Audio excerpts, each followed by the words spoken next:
will share my presentation, and my presentation is about my university, which is the University of East Anglia, and you can see part of the campus behind me in my virtual background. The weather is getting colder. It's not quite as cold as it looks there, not quite yet, but it is definitely getting a bit chillier here in the UK. So we're the University of East Anglia, UEA, and let me tell you a little bit about the university. So some quick facts about UEA. So we were founded in the year 1963.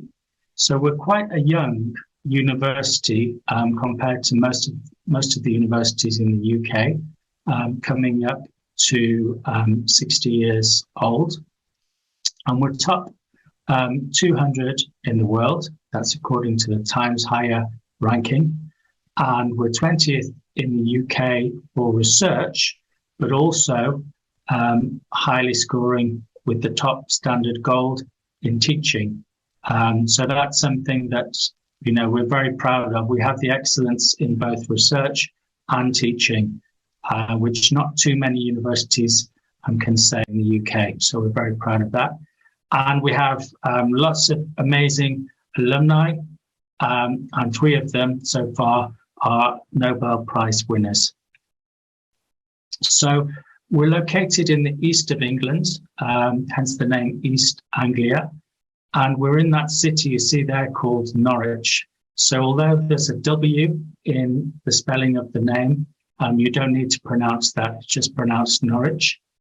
And Norwich is less than 2 hours away from London by train, from central London, and just over 1 hour away from Cambridge, also by train. But those cities are, of course, accessible by bus or car as well. We do have a small airport, and we have connections to a couple of other places, well, a few other places in the UK, like Manchester, Aberdeen, and I believe Exeter. But I think what's particularly relevant is the connection with Amsterdam. So less than 1 hour flight, you can reach Amsterdam. It's actually, technically, it's 35 minutes in the air between Norwich Airport and Amsterdam. So you can buy a KLM ticket, for example, from Lima to Norwich, which would connect in Amsterdam. So that's really handy to have that connection. And to be able to have the convenience of a small airport, but you know, connected all around the world. So, as I said, it's getting chillier here in the UK, and you know, the UK is famous for, you know, rainy weather. But you know, where we are in the UK, it's one of the driest regions in the country. So it's a little bit drier in the east, very generally speaking, of the UK, and it's a little bit warmer in the south. So where we are kind of in the south and east here, the weather is relatively quite good. So we're in a beautiful city, and this is the city centre of Norwich. It's a very, you know, traditional green British environment, as you can see, and there's a lot of history there. The building you can see in the centre of the picture is Norwich Cathedral. That's 900 years old.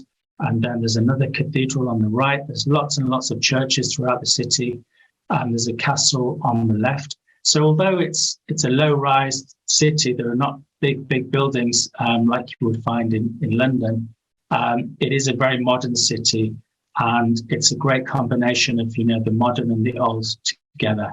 And it's very much a British experience, I would say, in the city. The environment feels very British, the buildings and all the history. And it's quite a safe, clean, friendly city, and not too big, so it's quite convenient to get around and easy to get to know. So that's the city according to you know, a Google Maps snapshot. And you can see UEA is kind of on the edge of Norwich. So it's just about 15 or 20 minutes bus ride from the campus to the city centre.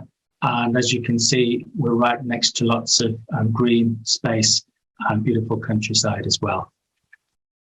So this is an aerial photo of the campus. So you've got everything you need for everyday life on the campus. We do have over 4,000 accommodation rooms, So lots of international students coming in for postgraduate courses do choose to stay on the campus in our accommodation. But of course, that's up to you. And there are lots of private accommodation options available within walking distance as well, or within a short cycle ride away. So we have the accommodation, we have the things like a small supermarket, which is run by the Students' Union. We have laundrettes, doctors, dentist, pharmacy, medical centre. So, cafes as well, and lots of coffee shops throughout the campus. So everything you need kind of on a day-to-day basis. And then in terms of the study facilities, it's very much an integrated campus. So whether you're going to study business or biology, you might have lectures in the same areas of campus. It's very integrated in that sense. The library is 24 hours every day of the year, even Christmas Day. So that's available all of the time at your convenience. And it's got everything you need. You've got a lot of green space, within minutes walk from the centre of the campus as well. So if you're that kind of person that likes the countryside, likes the outdoors, you'd really love it at UEA. It's very, there's a buzz on the campus. There's lots of things going on the campus, but you just walk 5 or 10 minutes and you're in the middle, or you feel like you're in the middle of the countryside. And all of this lake and this green space all belongs to the university, and is all free and very safe for you to walk around, take a run around in the morning, and just enjoy, basically. So speaking of, enjoying yourself at the university, there are things like the sports facilities I'll show you more pictures of later. But lots of things to enjoy in terms of leisure activities. There's live music on campus quite regularly. We've had artists like Coldplay, Taylor Swift, Foo Fighters, Killers. We've had lots of famous people come and play at our university. And then, here are some of the facilities. I mentioned the sports park. So that has an Olympic-sized swimming pool. So that's for students and for the local community to use as well. But students will get a reduced, a kind of automatic membership level that other people would have to pay for. So it means you can use the sports park when you like at a reduced rate. But then if you're going to use it regularly, you can buy into a better level of membership and use it kind of more cheaply after you do that. So lots of great facilities around the campus. And this is another view of the campus there.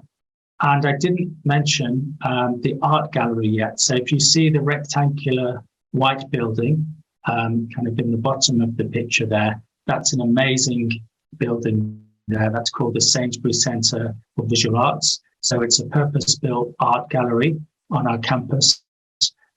It's got some fantastic art in there. It's a real pleasure to have a look around the free exhibition. Whether you're usually interested in art or not, it's a really nice thing to have on our campus.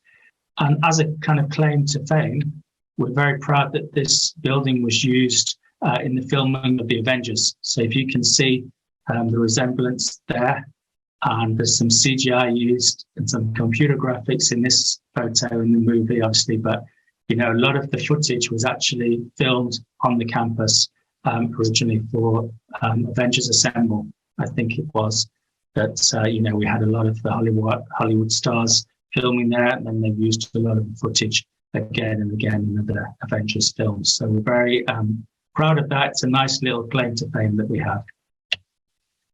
So in terms of the academic side of UEA, we have 4 faculties in our university.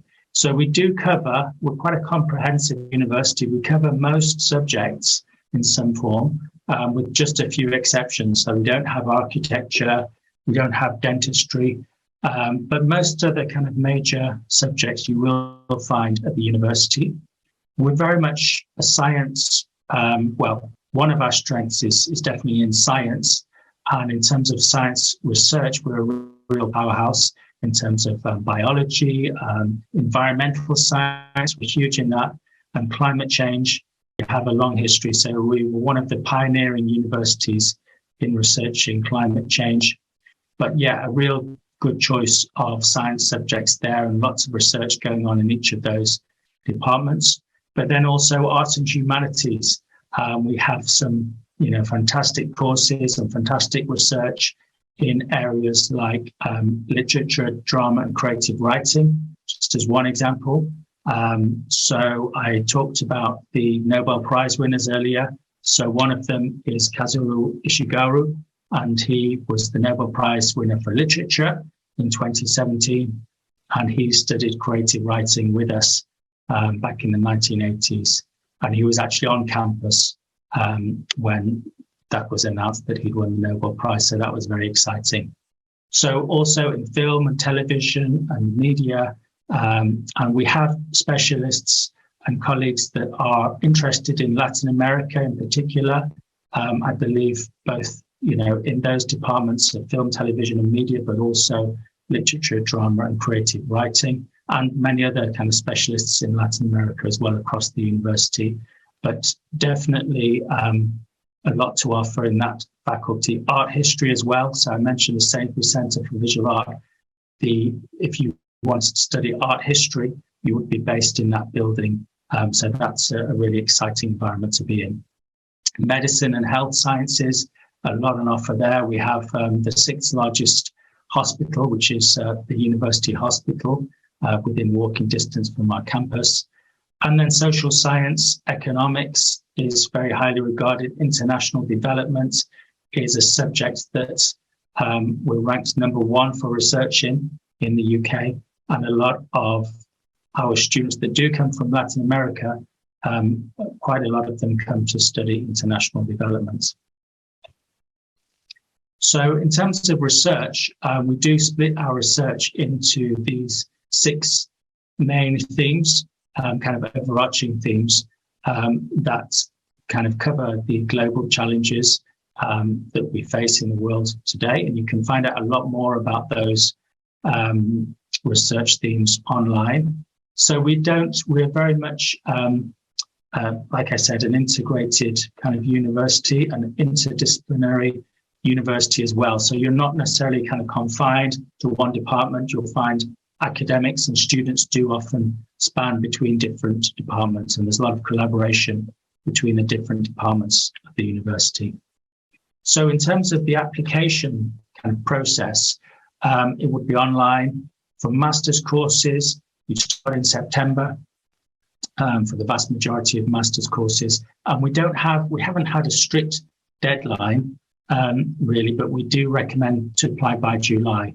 I think based on this year, it was very, some of the courses were very popular earlier on, and you do see courses filling up. I'm not sure if next year we might even have some application deadlines coming in, but you've got plenty of time to apply for next year. It's a good idea to apply, say, by January, by February, but you can start preparing towards that now. But July is kind of the very, very latest. If you're lucky, there'll still be places at that time, but it's not guaranteed. We do have, as well as obviously being a Pronabec partner, we have many of our own scholarships, and they will have deadlines throughout the cycle. So that's something to keep an eye out for as well. So for PhD, we do recommend you apply at least 6 months in advance. The main intake is September, but it is possible to start at other points in the year. The PhD has 2 main forms in the UK. It's a at least 3-year program, by the way. Sometimes it can go extended to 4 years. But most of the time, just keep in mind that if you're applying for social sciences or arts and humanities, you might be asked to submit a research proposal. So it's kind of your idea that you're putting forward in terms of what you'll research. And that can be the case in science and health, but more often in science and health, it's a kind of predefined project that you're applying to. So those are the 2 main kind of streams that exist in the UK. You can find the contact details of the potential supervisors online that have research interests very similar to yours, and you can try to start a conversation with them by email. It's recommended actually, but it's not essential in order to submit your application. So you can see some of those kind of standard requirements there. Of course, some courses do have their own requirements as well. And then in terms of English language, very much recommend that you do take a closer look online, but this is just giving you an idea of the standard master's level. The PhD levels are higher actually, but as standard, we're looking for IELTS, for a master's, IELTS in 6, with at least 5.5 in 2 of the components and 6 in the other, at least 6 in the others. We do accept TOEFL, IBT, we do accept Duolingo, and a lot of other courses as well, a lot of other certificates as well we will accept. You don't need to have your English language to apply for the course at UEA. You can submit English language certification later. You might receive, and I think this applies for most UK universities, so you might receive a conditional offer even if you don't submit your English language straight away. That gives you an idea of the fees for 2023 for the next intake next September, or the next main intake, I should say. And then for scholarships, some of them have been confirmed for next year, and some of them haven't yet been confirmed, but we're expecting to see them. So we do have, for example, for all master's programs, you can apply for a £4,000 reduction from the annual fee. And then certain subjects will have their own scholarships as well for master's programs. A good example is international development, and that usually has 2 scholarships of £6,000 dedicated for Latin Americans. So you might think 2 doesn't sound like many, but it's not a university where we have hundreds of Latin American students, to be honest. So in the UK, you don't find a lot of Latin American students at most universities. I'd say at our university, we currently have 40 or 50 Latin Americans in total. So, you know, a master's level, and to have that specific subject scholarship available for Latin Americans, it's definitely puts everybody in with the chance, to be honest. And then PhDs, it's a good idea to look at studentships on our website and just check out specific opportunities. But also, if you do start that conversation with potential supervisors, and if you get along well, they might be able to give you some pointers and give you some, inside information, scholarships or funding opportunities that they're aware of that might be coming up in the pipeline. So to find out more, you can look at the Peru page on our website, and that can give you some kind of signposting and some general information. It can give you, information relevant to students in Peru. But also, I'd really recommend that you make use of a platform we have called Ask Us. It's provided through software called Unibuddy. That allows you to chat with students, and you can find students based on nationality, area of study, or level, like master's level or PhD level. But then also you can find staff as well, and you'll find that the staff are really helpful. Also, they might be staff like me working on the kind of recruitment admin side, or they might be staff who are academics. There's a lot of academics on there as well.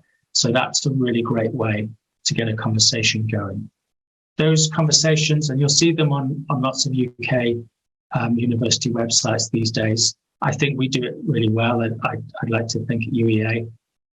But those conversations are not necessarily live. They sometimes can be live, but it's a bit like a WhatsApp conversation. You might get an instant reply, or it might take an hour or two, or even next day. But it's a lot more kind of sociable and user-friendly, I think, than writing kind of formal emails all the time. So I think that's all from me. And I'd be really happy if anybody has any questions. I'll try my best to answer them. Yes, Mark, thank you so much for all the important information you are giving us. We will now move on to the questions of the from the audience. I think there's a lot of questions about engineering, cybersecurity, artificial intelligence. Do you have that majors? Some of those we definitely have. So in terms of engineering, it's an expanding area for us. So it's something that we don't have a long history in engineering, to be honest, but what we do have is a kind of core interest in energy engineering in particular. And we do have other areas of expertise in engineering as well. But at the moment, the main one is energy engineering, and we do have a master's in energy engineering. We have undergraduate programs in more general engineering kind of streams. But yeah, the master's in energy engineering, and then lots of kind of specific research interests in engineering as well. So it's worth checking out on our website. Cybersecurity, we have a master's in. Artificial intelligence, we don't have a master's in, but I would recommend the one that we have in cybersecurity. It's quite well accredited from what I remember. I don't remember the name of the accreditation we have, but it's quite a famous one in the UK.